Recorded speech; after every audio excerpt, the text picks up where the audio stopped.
अस्सलाम वालेकुम everyone, this is me Shoaib Hassan from MD वाला एक और वीडियो के साथ हाजिर। आज की इस वीडियो के अंदर मैं आपको नम्स का जो 2024 का पेपर हुआ था उसका जो फिजिक्स का पोर्शन है आज हम उसकी की डिस्कस करेंगे और इसके साथ डिटेल्ड एक्सप्लेनेशन मैं आपको बताऊंगा। जो भी आपकी क्यूरीज थी, जो भी आपकी कन्फ्यूजन थी, वो सारी इस वीडियो के अंदर इंशाल्लाह सॉर्ट आउट हो जाएंगी।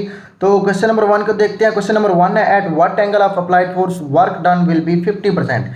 कहता है कि किस एंगल पर वर्क डन जो होता है ना 50% होता है। तो ऑप्शन अल्फा है 30 डिग्री, ऑप्शन बीटा है 60 डिग्री, ऑप्शन चार्ली है 90 डिग्री और ऑप्शन डेल्टा है 45 डिग्री। तो आपको पता है जो वर्क का फार्मूला होता है वो होता है W equal to F D cos theta. अब कॉस थीटा आ गया तो साफ ज़ाहिर है आपने कॉस वाली जो वैल्यूज हैं 30 एंगल की, 60 एंगल की, 90 एंगल की और 45 एंगल की आपको याद होनी चाहिए। तो cos 60 जो होता है वो होता है 1/2 यानी कि 0.5%। तो वर्क डन हमारा होता है 50% किस एंगल पर, 60 डिग्री। तो ऑप्शन हमारा हुआ करेक्ट बीटा। तो इसके बाद नेक्स्ट क्वेश्चन है, question number 2, what is the power of an electric motor when it's perform work of 64 cross 10 raise power 6 joule in 8 seconds. कहता है हमने पावर फाइंड करनी है इलेक्ट्रिक मोटर की जो वर्क परफॉर्म करती है वो है 64 क्रॉस 10 रेज़ पावर 6 और जो टाइम जाएगा वो है 8 सेकंड। 8 सेकंड उसका टाइम जाएगा और जो वर्क है ये। तो आपको सिंपल पता है कि पावर का फार्मूला क्या होता है, P equal to W/T, work done per unit time. अब वर्क डन कितना है 64 cross 10 raise power 6 divided by कर देना आपने 8। तो 8 क्रॉस 68 पर 8 बार जाता है तो ये आ जाएगा आपका 8 क्रॉस 10 रेज़ पावर 6 आ जाएगा। तो 8 क्रॉस 10 रेज़ पावर 6 जो होता है ना वो आपका 8 मेगावाट भी होता है। 10 रेज़ पावर 6 जो होता है ना प्लस वाला वो आपका मेगा के इक्वल होता है। तो इसलिए इसका करेक्ट आंसर क्या हुआ, चार्ली। इसके बाद क्वेश्चन नंबर 3 है, the relationship between kinetic energy and momentum is given bye.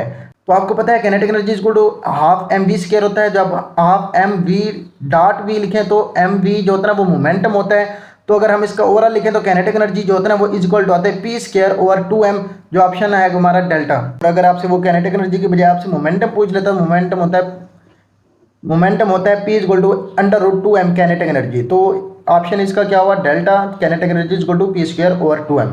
इसके बाद क्वेश्चन नंबर 4 है, when a dolphin leaves the water it has lots of kinetic energy it at its highest points its energies. कहता है कि जो dolphin है वो अपने जब वाटर से लीव करते हैं वो अपने हाईएस्ट पॉइंट पर पहुंचते तो उसके पास कौन सी एनर्जी होती है। तो आपको पता है जब हाईएस्ट पॉइंट पर पहुंचते, एक हाइट पर पहुंचते, तो वहाँ हाइट वाली जो हमारे पास एनर्जी आती है वो होती है पोटेंशियल एनर्जी mgh वाली। तो वहाँ जाकर इसकी हाइट पर इसकी कौन सी एनर्जी आ जाती है, पोटेंशियल एनर्जी, जो कि ऑप्शन बीटा है, इज अ करेक्ट आंसर। इसके बाद क्वेश्चन नंबर 5 है, the absolute potential energy is given as, उसका फार्मूला दिया गया है, the negative sign indicate that earth gravitational field for mass m is. Option alpha repulsive, option beta less attractive, option charlie है attractive और option delta है more repulsive less attractive. कहते हैं इसके अंदर जो नेगेटिव साइन है ये क्या डिस्क्राइब कर रहा है। तो जो नेगेटिव साइन है इस फार्मूले के अंदर ये डिस्क्राइब करता है ग्रेविटेशनल फोर्स जो है ना वो अट्रैक्टिव होती है, क्योंकि ये जो मास m है, स्मॉल m जो है, कैपिटल नहीं स्मॉल m, जो स्मॉल m है वो बाउंड है किसके, अर्थ की तरफ। इट मीन्स वो अर्थ की तरफ दोबारा आना चाहता है ड्यू टू ग्रेविटी। तो इसका ऑप्शन क्या हुआ, अट्रैक्टिव। तो ऑप्शन 40 का करेक्ट आंसर। इसके बाद क्वेश्चन नंबर 6 है, the velocity of an object moving in a circle. अब एक यूनिफॉर्म सर्कुलर मोशन में हमने ये क्वेश्चन पढ़ा था कि जब भी कोई बॉडी सर्कल के अंदर मूव कर रही होती है, लेट्स सपोज एक कोई सर्कल है ये, तो उस सर्कल के अंदर जब वो मूव कर रही होती है तो इसकी जो स्पीड होती है वो कांस्टेंट रहती है। अब जो इसकी वेलोसिटी होती है वो हर जगह चेंज हो रही है। अब इसकी रीजन क्या है, इसकी डायरेक्शन हर जगह पे चेंज हो रही है, हर पॉइंट पर चेंज हो रही है। तो इसका करेक्ट आंसर क्या होगा, बीटा।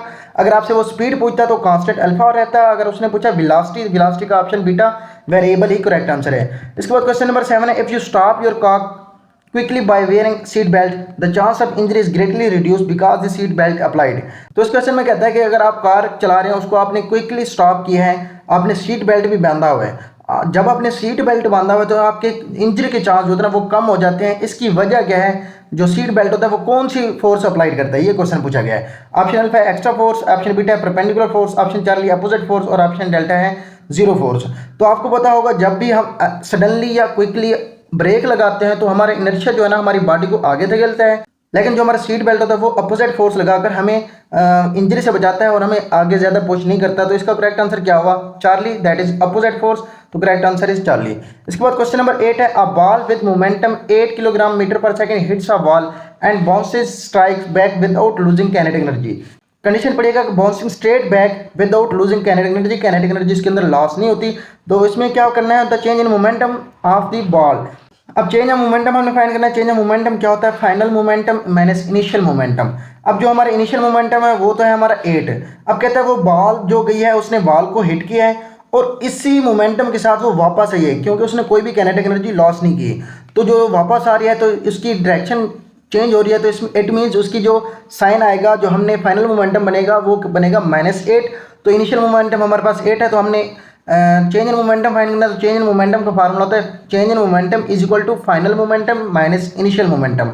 अब फाइनल मोमेंटम हमारे पास -8 है और इनिशियल मोमेंटम 8 है, तो दरमियान में माइनस का साइन है, तो -8 और -8 ये -16 न्यूटन सेकंड बनेगा। तो इसका क्या है, ऑप्शन बीटा जो करेक्ट आंसर बी हुआ। तो इसके बाद क्वेश्चन नंबर 9 की तरफ बढ़ते हैं। In projectile motion for which angle is the maximum height of its range. तो कहते हैं प्रोजेक्टाइल मोशन के अंदर जो कौन से एंगल पर जो मैक्सिमम हाइट होती है ना वो हाफ ऑफ रेंज के बराबर होती है। तो आपको पता है हमारे पास 4h = r tan थीटा होता है। तो उसने कंडीशन क्या दी है कि मैक्सिमम हाइट जो है ना वो रेंज के हाफ हो। तो अब हाइट की जगह हमने रेंज का हाफ पुट कर दिया है, इसको तो r tan थीटा लिख दिया है। r से ये r कट गया, 2 से ये 2 कट गया, तो इधर 2 आ गया, तो इक्वल टू क्या है tan थीटा = 2। तो थीटा हमने फाइंड करना है, थीटा = tan इनवर्स 2 आएगा। जब हम इसका डिग्री के अंदर लेंगे तो हमारे पास आता है 63.4। तो इसमें से देखें 73 भी ऑप्शन है और दूसरा ऑप्शन बीटा है जो है 65 है, ऑप्शन चार्ली जो है 53 है और ऑप्शन डेल्टा जो है 63 है। तो इससे क्लोजली रिलेट कौन सा करा 63.4। तो इसका ऑप्शन क्या हुआ, डेल्टा करेक्ट आंसर हुआ। तो इसका 63 degree is the correct answer. इसके बाद क्वेश्चन नंबर 10 है, Sara goes around a circular track that has a diameter of 20 meter if she run around the entire track for a distance of 180 meter what is her angular displacement. अब उसने कहा है कि हमने angular displacement हमने find करनी है। अब एंगुलर डिस्प्लेसमेंट मीन्स हमने थीटा फाइंड करना है। तो आपको फार्मूला क्या पता है, S = r थीटा। आपने यूनिफॉर्म सर्कुलर मोशन के चैप्टर के अंदर पढ़ा होगा, S होता है r थीटा। अब उसने हमें S तो दे दिया, डिस्टेंस तो दे दिया 180 मीटर है, और उसने हमें r नहीं दिया। अब r क्या है, रेडियस। एक्चुअली क्वेश्चन के अंदर क्या मेंशन था, डायमीटर है। अब डायमीटर से हम रेडियस निकाल सकते हैं जी, इजीली निकाल सकते हैं, क्योंकि जो रेडियस होता है वो हाफ ऑफ द डायमीटर होता है। अब रेडियस हम फाइंड करने के लिए 20 डिवाइडेड बाई 2 करेंगे तो हमारे पास रेडियस क्या आ जाएगा, 10 आ जाएगा, क्योंकि ये हाफ ऑफ द डायमीटर होता है। अब हमने ये फार्मूले के अंदर पुट कर देना है, जो हमने फाइंड करना है थीटा फाइंड करना है। थीटा इक्वल क्या आ जाएगा, S डिवाइडेड बाई R। अब हमारे पास S कितना है 180 मीटर और डिवाइडेड बाई 10 आएगा, क्योंकि ये रेडियस है 10, तो ये आपका आता है 18 रेडियंस। तो इसका option beta is the correct answer. तो इसका करेक्ट आंसर क्या होगा, बी। इसके बाद क्वेश्चन नंबर 11 है, the angle swept by the minute hand in 1 minute is.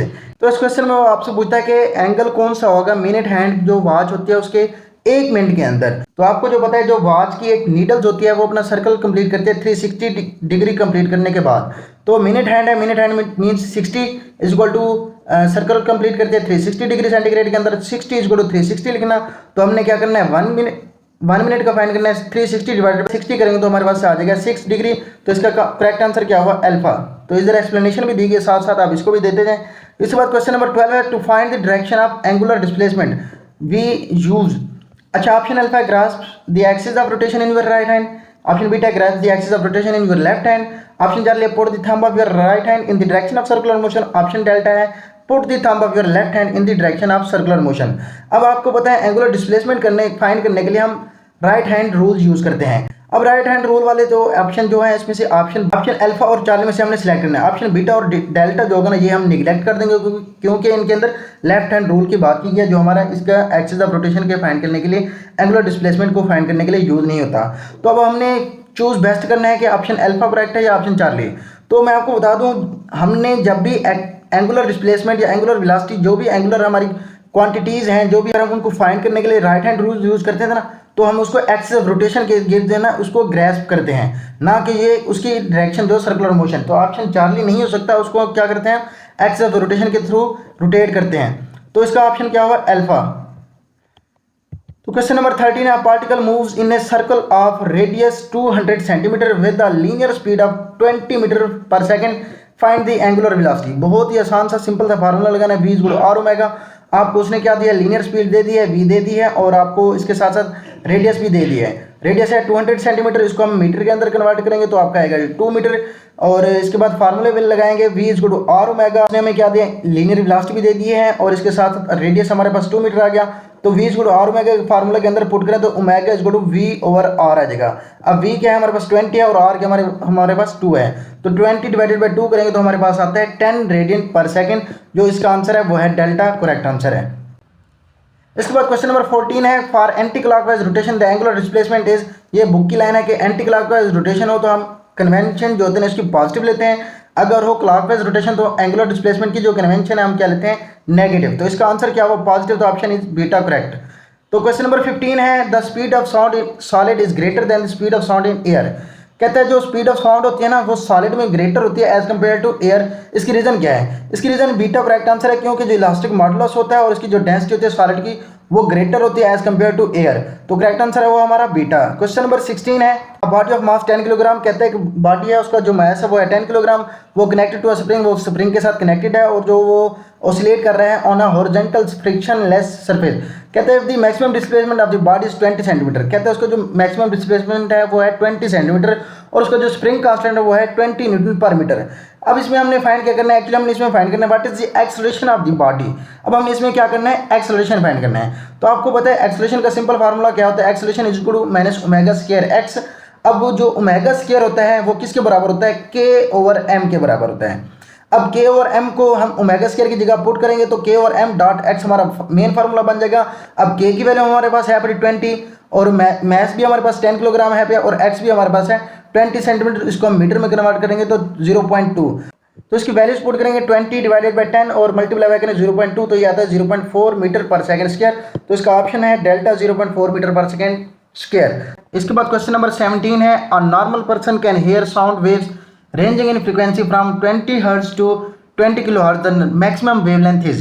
अब उसने पूछा है हमसे मैक्सिमम वेवलेंथ। अब आपको पता लग जाना चाहिए मैक्सिमम वेवलेंथ होती है तो फ्रीक्वेंसी क्या होती है, मिनिमम टू मिनिमम।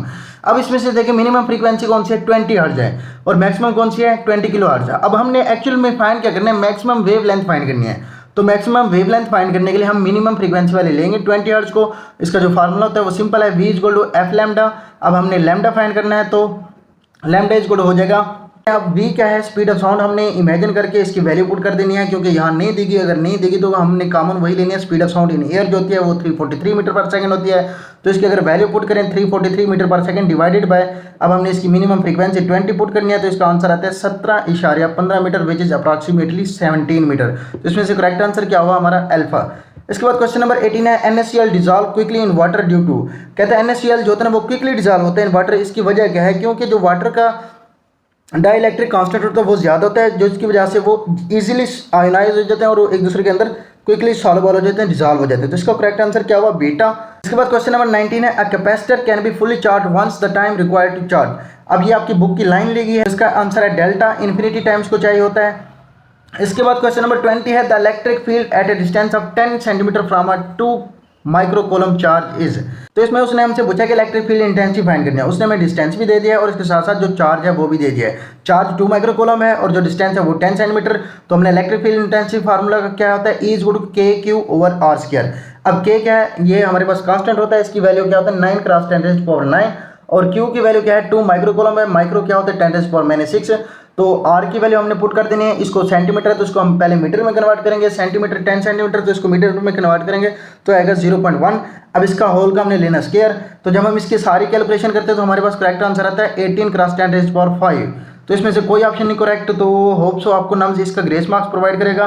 तो इसमें से कोई करेक्ट आंसर नहीं, तो करेक्ट आंसर क्या है 18 क्रॉस 10⁵। इसके बाद क्वेश्चन नंबर 21 है, a process in which all the heat energy is used for increasing the internal energy of the system. इस क्वेश्चन में कह रहा है कि जो हीट एनर्जी होती है ना, इस क्वेश्चन में कह रहा है कि ऐसा प्रोसेस जिसके अंदर हीट एनर्जी होती है ना वो टोटली यूज होती है सिस्टम के इंटरनल एनर्जी को बढ़ाने के लिए। तो ऐसे प्रोसेस कौन सा होता है, हो सकता है आइसोबैरिक है, आइसोकोरिक है, आइसोथर्मल है या एडियाबैटिक है। तो सिंपल सी कंडीशन क्या है, डेल क्यू जो हो रहा है वो टोटली चेंज हो रहा है डेल यू को इंटरनल एनर्जी के लिए। जब इंटरनल एनर्जी के लिए टोटली कन्वर्ट हो रहा है तो वर्क डन नहीं हो रहा। तो जिसमें वर्क डन नहीं होता तो आपको सिंपल ये अपना अकल यूज़ करना था, अपना माइंड यूज़ करना था। तो ऐसा प्रोसेस जिसके अंदर वर्क डन नहीं हो रहा था तो वो होता है आइसोकोरिक प्रोसेस। तो इसके लिए ऑप्शन हमारा क्या होगा, बीटा करेक्ट। इसके बाद क्वेश्चन नंबर 22 है, एक आपको 4 माइक्रोकूलम और -4 माइक्रोकूलम दिया गया था। कहता है कि एट मिड पॉइंट पी। अब इस क्वेश्चन के अंदर आपको उसने दिया था कि एक 4 माइक्रोकूलम है और दूसरा भी 4 माइक्रोकूलम है, लेकिन ये एक प्लस में है और दूसरा क्या है माइनस में है। 2 इक्वल चार्जेस हैं लेकिन क्या है अपोजिट। तो इसमें हमने मिड पॉइंट जो इधर है, लेट्स सपोज हमने पी पॉइंट ये था, इसके ऊपर हमने बताना है कि वी क्या होगा और ई क्या होगा। वी 0 होगा नहीं होगा, या ई 0 होगा नहीं होगा, या दोनों 0 होंगे या दोनों 0 नहीं होंगे, ये बताना था। अब आपने एक कंडीशन याद रखनी है, ये भी हमारी बुक की कुछ लाइन्स थी। 2 इक्वल एंड अपोजिट चार्ज होते हैं ना, तो जब भी 2 इक्वल और अपोजिट चार्ज हैं, अब देखें ये इसकी डायमेंशन भी 4 है और इसकी भी 4 है, तो ये दो इक्वल चार्जेस हैं, लेकिन इनकी जो साइन है, कन्वेंशन है वो डिफरेंट है, तो ये अपोजिट चार्ज है। Two equal and opposite charge के अंदर जो V होता है ना वो 0 होता है, लेकिन E क्या होता है, मैक्सिमम होता है। अब मैक्सिमम का मतलब क्या है, वो 0 नहीं होता, तो इसके लिए ऑप्शन क्या होगा, करेक्ट आंसर अल्फा। इसके बाद क्वेश्चन नंबर 23 है, the substance having negative temperature coefficient के कौन से सब्सटेंस होते हैं जिनका नेगेटिव टेम्परेचर कोफिशिएंट होता है, अल्फा जो होता है ना वो नेगेटिव होता है। तो ये सेमीकंडक्टर होता है, जो सेमीकंडक्टर का टेम्परेचर कोफिशिएंट होता है वो नेगेटिव होता है। क्यों? क्योंकि जैसे ही हम टेम्परेचर इंक्रीज करते हैं तो उसकी रेजिस्टेंस क्या हो जाती है, डिक्रीज हो जाती है, जिसकी वजह से उसका जो टेम्परेचर कोएफिशिएंट होता है वो क्या आता है, नेगेटिव। तो इसके लिए करेक्ट आंसर क्या हुआ हमारा, चार्ली। इसके बाद क्वेश्चन नंबर 24 है, the horizontal range of a projectile is maximum when. अब उसने हॉरिजॉन्टल रेंज पूछी है, रेंज का फार्मूला क्या होता है, रेंज का सिंपल फार्मूला ये है, R = VI² sin 2θ/g। ठीक है, अब हाइट आपसे पूछ ले तो हाइट का सिंपल फार्मूला आपने बता देना है, जो भी था क्वेश्चन के अंदर वो भी आपने उसके अंदर इंप्लीमेंटेशन करना है। अब हमारे क्वेश्चन क्या था कि हॉरिजॉन्टल रेंज क्या है, हॉरिजॉन्टल रेंज किस एंगल पर मैक्सिमम है। तो हॉरिजॉन्टल रेंज का फार्मूला मैंने आपको बताया, R = VI² sin 2θ/g। अब जो sin 2θ अगर 1 के बराबर हो तो फिर मैक्सिमम होता है। अब कौन से एंगल पर मैक्सिमम होता है, अब देखें sin 2θ इधर लिखा हुआ है ना, अगर हम इधर थीटा की जगह करें 45, तो 45 को 2 से मल्टीप्लाई करें तो आता है हमारे पास 90, और साइन 90 क्या होता है, 1 के बराबर। तो इसमें से करेक्ट आंसर कौन सा है, ऑप्शन बीटा, जिसके अंदर sin 2θ = 1 हो, तो 45 एंगल पर ये मैक्सिमम होता है, तो इसका करेक्ट आंसर हुआ बीटा। इसके बाद क्वेश्चन नंबर है 25, for the rectification transformers are use. कहते हैं कि रेक्टिफिकेशन के लिए हम कौन सा ट्रांसफार्मर यूज करते हैं, लो इनपुट वोल्टेज वाला, लो इनपुट रेजिस्टेंस वाला, स्टेप अप वाला या स्टेप डाउन वाला। तो स्टेप डाउन ट्रांसफार्मर इसके लिए यूज करते हैं क्योंकि जो इनपुट वोल्टेज होता है उसको हमने सूटेबल लेवल पर रखना होता है रेक्टिफिकेशन के प्रोसेस के लिए, तो हम इसको स्टेप डाउन ट्रांसफर यूज करते हैं, जिसका करेक्ट आंसर क्या हुआ, डेल्टा। क्वेश्चन नंबर 26 है, 4 फैंस ऑफ 100 वाट ईच। कहता है कि 4 फैंस हैं जिनका 100 वाट है हर फैन का, and 2 bulbs of 100 watt each. कहते हैं 2 बल्ब्स हैं, उनका भी वाट क्या है, एक बल्ब का क्या है, 100 वाट है। कहते हैं each work for 2 hours daily. कहता है कि 4 फैंस हैं और 2 बल्ब्स हैं, और 4 फैंस का जो एक फैन है उसका भी 100 वाट है, और 2 बल्ब में से एक बल्ब का क्या है, 100 वाट है। तो कहते हैं ये डेली बेस पर ना 2 घंटे काम करते हैं। The total energy consumed in 30 days will be. अब कहता है कि इस 30 डेज के अंदर कितनी एनर्जी कंज्यूम हुई होगी। अब आपने क्या करना है, 4 फैंस हैं तो 4 फैंस को आपने 100 के साथ मल्टीप्लाई कर देना है। इसी तरह 2 बल्ब हैं तो इसको 100 के साथ मल्टीप्लाई कर देना है। हमने पहले निकालना है इसका टोटल वाट कितने यूज़ हुए हैं। तो टोटल वाट 400 और 200 600 वाट यूज़ होते हैं। तो डेली बेस पर कितना यूज़ होता है, 2 आवर्स। तो 2 आवर्स यूज़ होता है, तो इसका मतलब क्या है, 1200 वाट आवर वो यूज़ कर रहे हैं पर डे। तो इसका मतलब क्या हुआ, ये 1.2 किलोवाट आवर पर डे। अब उसने पूछा कि कितनी एनर्जी कंज्यूम करता है 30 डेज के अंदर। अब हमने निकालना है 30 डेज का, हमने पर डे तो निकाल लिया, लेकिन इसके बाद हमने निकालना है महीने का बिल निकालना है भाई, 30 दिन का बिल कितना आएगा। तो 30 दिन का बिल निकालने के लिए 1.2 किलोवाट आवर है ना, इसको हम अगर 30 के साथ मल्टीप्लाई करें तो ये आता है 36 किलोवाट आवर। तो 36 किलोवाट आवर ऑप्शन में नहीं था, तो इसका करेक्ट आंसर कोई नहीं बनता। तो होप से इसका भी नाम आपको ग्रेस मार्क्स प्रोवाइड करेगी। तो इसमें से जो हम चूज़ कर सकते हैं, जो हाईएस्ट वाला होगा वो हम वही चूज़ करेंगे। तो डेल्टा इसका बेस्ट बनता था। इसके बाद question number 27, the phase shift between voltage and current when AC flows through the capacitor. कहते हैं फेज शिफ्ट क्या होगा वोल्टेज और करंट के दरमियान जब अल्टरनेटिंग करंट फ्लो करता है कैपेसिटर में से। अब आपने याद रखना, जब कैपेसिटर का केस हो या फिर इंडक्टर्स का केस हो, जब वोल्टेज और करंट का जो फेज शिफ्ट आता है वो 90 डिग्री का आता है या फिर π/2 रेडियंस का आता है। तो इसमें से कौन सा करेक्ट आंसर था, π/2। अगर वो आपसे कैपेसिटर की बजाय इधर पूछता है रेजिस्टेंस, तो रेजिस्टेंस में जो होता है ना वो फेज शिफ्ट होता है वो इनका 0 एंगल का होता है। तो आपने ये भी याद रखना है। Question number 28, a particle has a charge of 1 coulomb and fall through a potential difference of 5 volt, the energy required by the it is. अब ये भी सिंपल सा था, इसने आपको चार्ज प्रोवाइड कर दिया और इसके साथ पोटेंशियल डिफरेंस भी प्रोवाइड कर दिया था। हमने क्या करना था, काइनेटिक एनर्जी फाइंड करनी थी। एनर्जी फाइंड करने का सिंपल फार्मूला क्या होता है, Q डेल्टा V। अब Q की वैल्यू उसने 1 कूलम दी है और डेल्टा V क्या दिया है 5। 1 को 5 के साथ मल्टीप्लाई करें तो ये 5 जो आता है, करेक्ट आंसर इज चार्ली। इसके बाद क्वेश्चन नंबर 31 है, the wire of length is 100 centimetre is perpendicular to the magnetic field of 0.5 tesla. If it carries 10 ampere of current then the force acting on the wire will be। अब उसने आपको length भी दे दिया है और इसने आपको मैग्नेटिक फील्ड भी प्रोवाइड कर दिया और इसके साथ साथ करंट भी आपको प्रोवाइड कर दिया। उसने आपसे पूछा सिंपल क्या है इसकी फोर्स। सिंपल सा फार्मूला था F = ILB sin थीटा। अब I की वैल्यू आपको दे दी है, वो कितनी है, करंट की 10 एम्पेयर है और लेंथ कितनी है 100 सेंटीमीटर है, तो इसको मीटर में कन्वर्ट करेंगे तो ये 1 मीटर रहेगा। और बी की वैल्यू आपको क्या है 0.5 दी गई है, इन सबको आपस में मल्टीप्लाई करेंगे तो हमारे पास आंसर आता है 5 न्यूटन।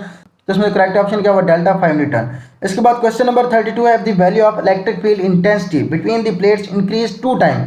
अब कहता है इलेक्ट्रिक फील्ड इंटेंसिटी अगर हम इंक्रीज करें डबल करें तो then the energy stored in capacitor become, तो एनर्जी स्टोर पर क्या इफेक्ट होता है। तो इसमें एनर्जी का जो फार्मूला है वो है U is equal to 1/2 ER E naught E square और A डॉट D। तो इसमें से उसने कंडीशन क्या दी है, हमने इलेक्ट्रिक फील्ड इंटेंसिटी को डबल करना है। इलेक्ट्रिक फील्ड इंटेंसिटी क्या है, इसमें से E है, अगर हम इसको डबल करें तो ये क्या हो जाएगा 2 का स्क्वायर क्या हो जाएगा 4। तो 4 का मतलब क्या है, इसका आंसर क्या आएगा क्वाड्रपल। तो इसका करेक्ट आंसर हुआ डेल्टा। इसके बाद क्वेश्चन नंबर 33 है how many degrees are in 2 pi divided by 5 radians. कहते हैं इसके अंदर कितने डिग्रीज हैं। अब 2 पाई के अंदर कितने होते हैं 360 डिग्री होते हैं। 2 पाई जो होता है कंप्लीट सर्कल होता है उसके अंदर कितने होते हैं 360 डिग्री।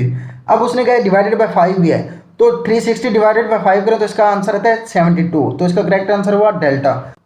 क्वेश्चन नंबर 34 है कहता है कि एक ट्रांसफार्मर है जो यूज करता है 220 वोल्ट लाइन और जो डिलीवर करता है वो 22 एम्पीयर डिलीवर करता है एट 1800 वोल्ट। कहता है what current is drawn from the line. कहता है हमने इसमें से करंट फाइंड करना है। अब आपको इसने सिंपल सा एक फार्मूला लगाना है और इसका आंसर आपने निकाल लेना है। तो आपको इसने प्रोवाइड क्या किया है, आपको उसने प्राइमरी वोल्टेज प्रोवाइड किया। प्राइमरी वोल्टेज क्या है और 220 है, और जो डिलीवर हो क्या आता है वो है सेकेंडरी वोल्टेज वो होता है 1800, और जो सेकेंडरी करंट है वो है 22 एम्पियर। अब हमने क्या करना था प्राइमरी करंट फाइंड करना था। तो आपने वीपी आपको प्रोवाइड किया 220, वीएस आपको 1800 और सेकेंडरी करंट 22 एम्पियर और प्राइमरी करंट हमने फाइंड करना था। सिंपल फार्मूला लगाना था VS over VP is equal to IP और आईएस। अब हमने फाइंड क्या करना था आईपी, अगर हम इसको वैल्यूज पुट करें और इसको क्रॉस मल्टीप्लाई करें तो हमारे पास आंसर क्या आता है 180। तो इसका करेक्ट आंसर क्या होगा बीटा। इसके बाद क्वेश्चन नंबर 36 है 1 रैम इज इक्वल टू। अब उसने पूछा है कि 1 रैम किसके बराबर होता है। Option alpha beta Charlie delta में से आपने सिलेक्ट करना था। अब उसने इसके साथ एक फैक्टर लगाया आरबीसी का उसके फैक्टर लगाने के बाद कहते हैं इसकी 1 रैम किसके बराबर होगा। अब आपको पता है कि एक फार्मूला होता है equivalent dose equal to D cross RBC क्या है उसका जो हमने फैक्टर लगाया है। अब आपको ये भी पता है कि 1 रैम जो होता है वो 0.017 के बराबर होता है। तो हमने इधर क्या पुट कर देना है 0.01 ग्रे। तो इधर हमने क्या करना है 0.01 ग्रे पुट कर देना है। तो साथ इसके साथ मल्टीप्लाई क्या हो रहा है आरबीसी। तो इसका करेक्ट आंसर क्या होगा बीटा। इसके बाद question number 37 1 rad is equal to. अब ये कहता है इस 1 रेड किसके बराबर होता है। सिंपल वही formula equivalent dose equal to D cross RBC. D जो होता है वो energy absorb per unit kilogram होता है।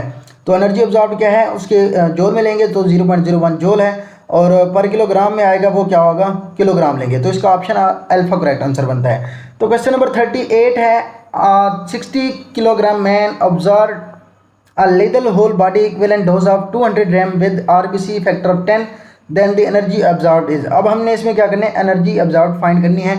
अब सिंपल वही फार्मूला लगेगा equivalent dose equal to D cross RBC. अब डी जो होता है वो energy absorb per unit kilogram होती है। अब हमने डी की वैल्यू यहाँ पुट करें तो हमने एक्चुअली फाइंड क्या करना है एनर्जी। अब हमने इसमें से एनर्जी फाइंड करनी है, जब इसके अंदर वैल्यू पुट करें तो एनर्जी का फार्मूला ये आता है equivalent dose cross mass divided by RBC. अब आपने क्या करना है जो हमें 200 रैम दी गई है तो इसका हमने क्या सीवर्ड में कन्वर्ट करना है। तो 200 को 0.01 सीवर्ड से मल्टीप्लाई करेंगे तो हमारे पास कितना आता है 2 सीवर्ड आता है। 2 सीवर्ड को आगे हमने क्या करना है इस फार्मूले के अंदर पुट करने हैं। 2 क्रॉस इसका जो मैथ है वो है 60 और आरबीसी फैक्टर कितना है 10। तो इसको अगर हम करें तो 260 ये 120 डिवाइडेड बाई 10 तो आता है 12। तो इसका आंसर क्या हुआ हमारा डेल्टा। इसके बाद क्वेश्चन नंबर 39 है सोमैटिक इफेक्ट काजेज कि जो सोमैटिक इफेक्ट होता है वो क्या काज करता है, ये आपके टिश्यू लेवल तक इफेक्ट करता है। शॉर्ट टर्म इफेक्ट होता है, ये ज़्यादा आपको डैमेज नहीं देता। तो ये आपके क्या कर सकता है, ये बुक की लाइन थी और इसका ऑप्शन क्या बनता है स्किन बर्न कर सकता है। तो करेक्ट आंसर हुआ हमारा चार्ली। इसके बाद क्वेश्चन नंबर 40 है लास्ट क्वेश्चन है each person experience the background radiation dose in 1 year कि ईच पर्सन कितना बैकग्राउंड रेडिएशन डोज एक्सपीरियंस करता है 1 साल के अंदर। ये आपकी बुक का लाइन का एमसीक्यू था। तो इसका करेक्ट आंसर है डेल्टा 1 सीवर्ड। तो आपने ये की सारी अपनी मैच कर लेनी है जो आपने लगाया था। जो आपकी कन्फ्यूजन है आपने क्या करना है नीचे कमेंट बॉक्स के अंदर अपनी कन्फ्यूजन एक दूसरे के साथ शेयर कर देना है, मुझे भी मेंशन कर देना है। मैं भी इंशाल्लाह आपकी रहनुमाई के लिए बैठा रहूँगा। तो अपना ख्याल रखें, अपनी तैयारी एमडी कैट के लिए बेहतर रखें। मिलते हैं नेक्स्ट वीडियो में। अल्लाह हाफिज़।